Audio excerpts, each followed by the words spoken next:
versus Chelsea. High-intensity pre-match workout begins at 7 with heavy-duty full-match commentary from 8. And that settles it. It's a muscle-bound Monday night of live Premier League football on talkSPORT. The talkSPORT 2 Social.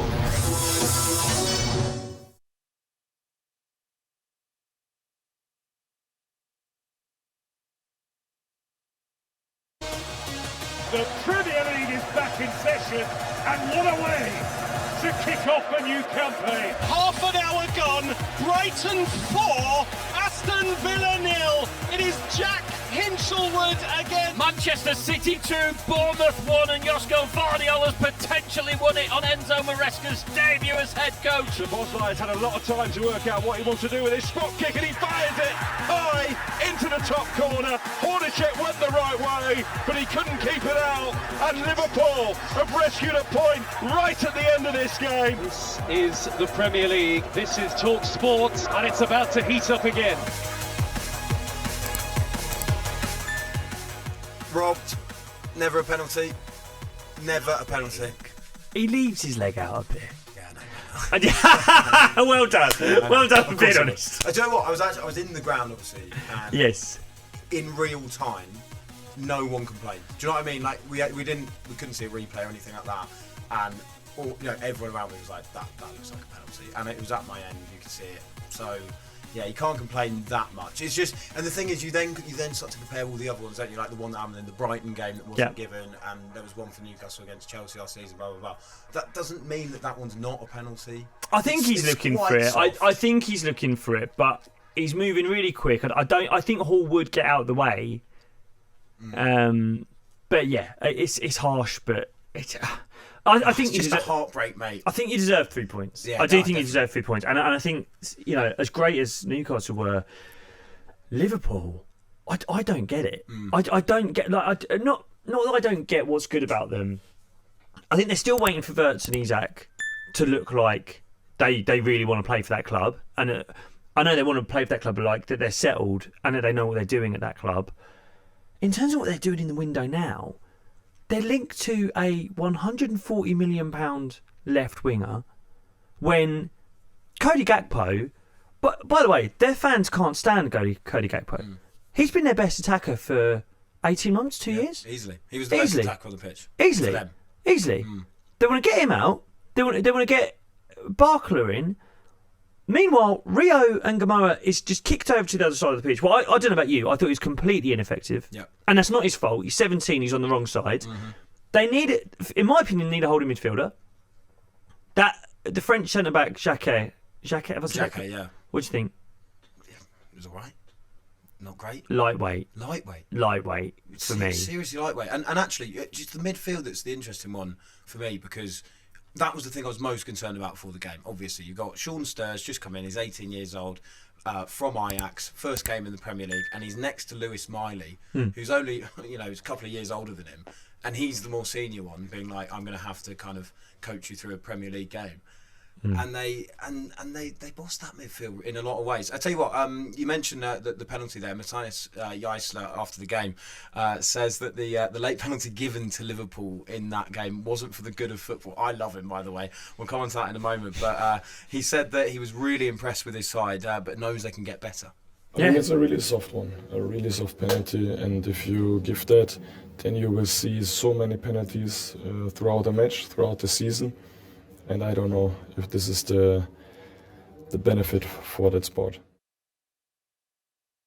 So look, I loved the ice after the game. We've had 5 years, Jacob, of Eddie Howe being like, very straight back, very measured in his eyes. Silence. Yeah, everything like that. And Jaisler, straight out of the blocks, he was a maniac on the touchline. He was, yeah. Honestly, because the game was, you couldn't take your eyes off the game. But also every now and then, just watching him on that touchline it was unbelievable entertainment. But then he comes out, he has a problem with the penalty. He was frustrated by the referee. Even the way he talked about some of the players, he was saying Johan Wissa, man of the match, but could have settled the game for us. I love the way that he's dealt with the press so far, and there were just so many positives. I mean, Wissa himself was ridiculous, by the way. And you've always rated him. Oh, when he was at Brentford. I mean, no, but you're right. It was like a reborn player. There was fans shocked in the stands, being like, "Who is this guy?" Yeah. Incredible, playing in the number 10 position as well, by the way. And I think it wasn't just his attacking play; it was his defensive work. He was winning free kicks. I think he won 11 duels. He was everywhere, and yeah, just off the back of that game, there's so much to be positive about. By the way, joining us in the studio is Faraz Noor, who's a little bit late. We were meant to be here at 3 p.m. He's an absolute disgrace. How's that for a pod?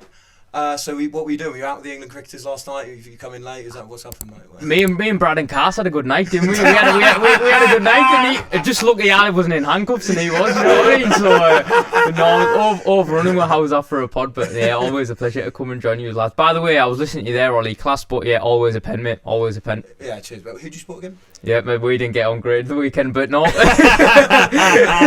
to Blackburn, mate. Yeah, so, yeah, not ideal. We'll take the draw. But yeah, overall, yeah, felt like Whistle was a new signing. So pleased. Because especially with the narrative across a lot of the summer, everyone was kind of expecting it to potentially be a battering for us.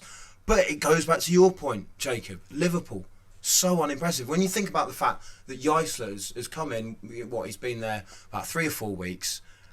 Which team out of the two, when you consider that Andoni Iraola came at the start of the summer for Liverpool, which team looked like they knew what their manager was trying to tell them to do more? Yeah, I'd agree with you on that. I do think, and I wonder if you could ask managers this honestly, whether they say this. I think when you've got young players who are coming in, and you can say, look, this is the start of a new era at Newcastle. You guys are very young, but you know, and some of you who were here last season didn't have the best season. Let's try it my way. Is that slightly easier than when you're working with players like Isak and Wirtz who've come in for a huge amount of money, and what Iraola wants to do is so different to what Slot was doing last season? And I look at some of the tools that he has to do it. Most fullbacks, mate. But this is what I was going to say. They don't look like a Premier League team. No. I really mean that in the most cruel way possible, right? What you're saying there about Johan Visser playing as a number 10, right? A lot of people wouldn't think of Johan Visser as a number 10. But the guy you bought from Brentford, as you say, physical, good in the air, chases everything. That's how number 10s play in the Premier League. Yeah. When you think of like what is a fullback in the Premier League nowadays, you have to be physical. You have to win your duels. They've got Kirkes and Frimpong. It looks like something out of 2010. Yeah. Do you know what I mean? It feels like something like it's too lightweight. Midfield is too lightweight. They completely outpaced for the first goal. I know Elanga's quick, but completely outpaced. When you see where Elanga starts for the first goal, yeah, and gets past his man, it's almost ridiculous. The other player we have to talk about, you mentioned him there. Firstly, I completely agree on Florian Wirtz. I think once again, complete passenger in the game, hardly made an impact at all. Well, did you see? Sorry to interrupt you. Did you see what Gary Neville said about him and Isak after the game? Yeah. They need to start hit the ground run. Like they've had enough time on them. They've had all of last season. You've got your excuse there coming into a new league adjusting. Like you've had a full year. Do you know what I mean? And again, as you said, passenger's a perfect word for it because it just didn't contribute whatsoever. Yeah, but when you're saying about Gary Neville there too, wasn't he saying we've been too nice to them so far? And they're too nice. They're too nice. They're too nice is his words. They're too nice. And this is what my point about them not looking like a Premier League team. The good Premier League teams now, they're not nice. Do you know what I mean? The Arsenal team that won the Premier League last season, it's a load of big thugs. It's a load of 6'2" lads who are there to win a fight first and then play football second. And that's what the Premier League is now. Yeah. The worst thing you can say about Isak and Wirtz, they're just so lightweight. Yeah. They're not there to win a fight, and that's what every Premier League game is now. And I tell you what, does this sum it up? I heard Simon Jordan talking about this a little bit earlier on talkSPORT. When Liverpool won that penalty late on, there was the as a Newcastle fan, you sit there and go, oh, right, that's it. This is a draw now. And then the next thought that everyone has is, we've booed him all game, and Isak's going to take this, and he's going to score, and he's going to shut us up. And then Szoboszlai takes it, and look. He scores, I get it, it's a brilliant penalty. Good pen. Serious pen. Right?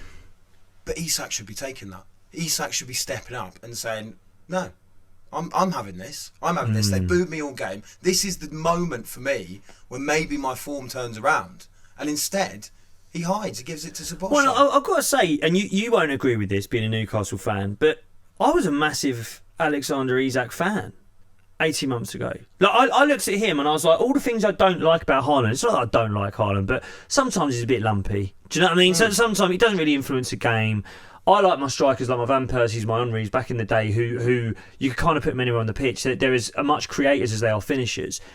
And I was watching Isak 18 months ago in that really good Newcastle side who won a trophy, and I was like, this is one of those. He can take it on the dribble on the halfway line and beat 3 guys. He can pass. He physically he's good. He can run a game. And I was sort of like, I want the strikers like this. You know, I don't want to sound like I'm being negative about anyone. I prefer that to a Chris Wood, to an Erling Haaland, to a Victor Gyökeres. And so I'm really disappointed with what I've seen since he's gone to Liverpool, because it's not just that he's not been good. It's like he's stopped trying to be good. Yeah. It's like he's not as assertive. He's not trying to be the best striker in the league, which I thought he had every right to be. Yeah, that coolness, that you know, how clinical he arrogance. He's got arrogance. He had an arrogance. You know, that celebration that he did, there was an arrogance to it. It's like, yeah, he thought he was the best in the world. You're not taking penalties. You don't think you're the best in the world right now. And time isn't on his side. He's 28 nearly. Like, he hasn't got forever to find that form again after a leg break last season. And if I was a Liverpool fan, I'd be quite concerned about that now. Do you think there's a world where, when that penalty gets given, Isak himself thinks, right, okay, it's a chance to shut these guys up, but actually if I miss, you know, I'm already lacking in confidence. I've already feel like I've lost my touch. Even when the ball was played to him and he skied it over the bar, I wasn't even nervous that he was going to score. Genuinely, I cheered that as much. I was going to say, yeah, it was absolutely brilliant. Standard. Played out of play a few times as well, which was great to see. But I think that might have been going through his mind for us. But I'm not sure that that's the mindset a clinical striker should have. He should have been demanding the ball. 100%, and I think that's what I was going to touch on as well. I feel as if that is probably the forefront of his mind of them nerves. And I was thinking, do you think he's ever got over that he hasn't delivered? Like, he knows he hasn't delivered. You'd like to think he'd know that anyway, do you know what I mean? But do you think he's ever got over that sort of price tag that looms on him? And he's thinking, like, I can't deliver this. And then he's thinking in front of the Newcastle fans as well, it's even more so, I don't want to miss because I know I'm going to get tortured and I'm not going to go back. And I just think you can't have that mind. To be fair, at the elite level, I don't understand how that mindset's even there, because you're there for a reason. Do you know what I mean? You've got to that level for a reason. Shearer takes that penalty. Oh, Shearer takes that penalty, even if he's had that stretch of Haaland takes the penalty. Well, you say that, but didn't he? He didn't take one in the FA Cup final, did he? No, but I think if he felt as though he'd had a rough day and people had been on his back, he takes it. You're right. He wanted to shut the fans up, I think. And that's the point, really, isn't it? You see it off the pitch with Haaland. He's got that personality. And I think, as we were saying, when he was at his best, Isak felt like he had that personality. All the best strikers have massive personalities. Even not Ekitike taking that penalty. Ekitike's taking that penalty, right. 100%. Right. And that's the thing, even harking back to last season, when Ekitike was in the mix, like, I just don't understand how he can play Isak. I mean, Ekitike was easily probably one of Liverpool's best players last season. He was unbelievable. First half he was. First half of the season, he was absolutely class. And I feel as if you've got Isak coming in there, and he even wanted that point to pure even more. You know what I mean? You could tell. And I feel as if now, obviously, he's injured at the minute, but Isak's just not. He's just not there. He's not there whatsoever. It's a big problem for Liverpool, because you kind of start to look at that bench and you think, who's he coming off for? Who's coming on in that position until Ekitike is fit again? Because that was another theme of yesterday, as we were kind of waiting for that red number 9 to come up and see him taken off. Just literally sitting there going, "Go on, Areola, go on, do it." Yeah, let us do it. Let us enjoy it.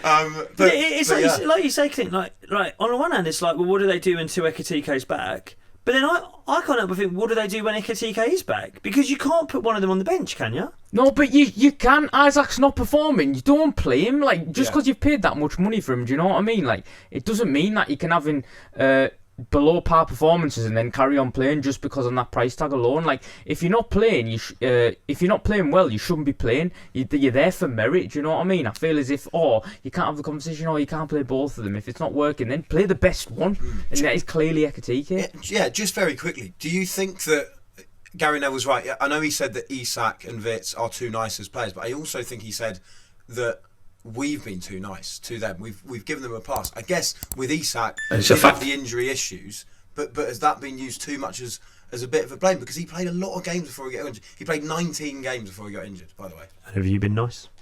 Absolutely not. Yeah. I'm allowed to. I'm not being nice. I'm not being nice. Go through my Twitter, mate. Search Verts on my Twitter. I've not been nice. Oh, we're in the clear then, boys. No, seriously. I mean, I don't know who he's referring to there, because I think everyone's been pretty scathing about Verts' form. I think they have. Maybe towards the end of last season there was a little bit of, oh yeah, he's coming good. I weren't saying it, and I weren't having it when anyone else was saying it. Isak obviously got injured. I don't know whether he's talking about Liverpool fans, whether he's saying that Liverpool fans should be demanding a lot more from, I mean, what, 250 million quid's worth of talent? The market's so gone in it, truth. The market's so gone. That's a week's worth of spending for Man City. That's and Spurs at the moment. Yeah, well. Anyway, this is the social here on talkSPORT 2 with William Hill, 18+. Visit gamcare.org.uk. Next up, we're going to chat about Arsenal with Jacob. We'll see if anyone can lay a glove on the Gunners this season. The Social on